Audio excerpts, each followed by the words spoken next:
Yeah, what's good, my people? Hey, of course, my name B Black, the one that the country, the MC, original voice 2.257, the master, the teacher, aka the verb killer. You already know what I is. Urinzu macha ukambana kuri zino screen, guys.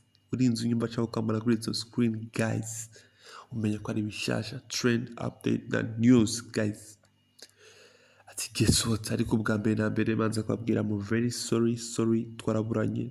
Harazigiye kabisa nariko ndabahereza ama content ku buryo abashika inbox yanje aho tuvugana muri commentaire hose nabona ko bikenewe kabisa, ariko mugabo nanje ntijewe biragorana, murabizi ibibazo bitandukanye, ariko nzokora video nziza ivuguruye ndabasigurira impamvu ntari nabahe video igihe nk'iki cyose, ariko here we back in non stop nibana banduwa bandika no kubahereza umunsi ku wundi. Guys, twagarutse guys, ati meze gute, ariko ndakwibutsa ko niba rya mbere wuguruye video yanje making sure kwanza kwa subscribe usangiza na mugenzi wawe nimba ataco bigutwaye, hama tukomeze gahunda. Nibaza ko amaze kubona umuntu umwe kuri screen, the one and only your favorite artist, singer, hitmaker Linog, guys, umwanditsi wa legend, umwanditsi wa prayer, umwanditsi w'iryanyuma, umwanditsi wa selavi.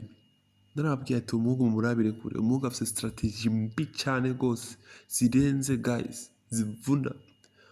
Abamuzi mwe nabise mwita mubi muri bo. N'umuhungu adakunze kuza kuri social media vugo bujajwa uri gukora imiziki, iratahuye ko igemu cyangwa n'abafana bakeneye ibikorwa byiza. Yasohoye indirimbo icakora challenge yose y'umufana akoze arayiposta, nawe nyine akikora challenge nyinshi zishoboka. Abandi urasohora ibiririmbo bagatangaho TikTok zabo zarakwamye zaragize, ariko umuhungu ari active ahantu hose guys. Nimuzobone ino terambere riza rirafise iyo riva, nimuzobone ino terambere riza ngo ni ibintu byiza ngaho. Weekend heze yakuse Dubaï, haruzura harasha, bambwira ati ndushobora gusubira abarundi, ndushobora gusubira utaduha yindi show. Iyi next Saturday arakubita kandi. You guys, somenya strategies, somenya ibintu mukora guys, ikora imiziki myiza, imiziki iri heavy, andika neza.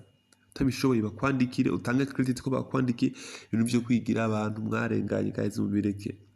Uno muhungu no mustare uno munsi no muri kazoza, uvyango vyemera hamuje muri commentaire urabe link ya Selavi indirimbo shasha yiwe hari, komeza uyirabe kandi subscribe iwanje niwe uveho bikore muziki Burundi tugeze kure, kandi mutara kandi subscribe making sure ko wabikoze. See you there.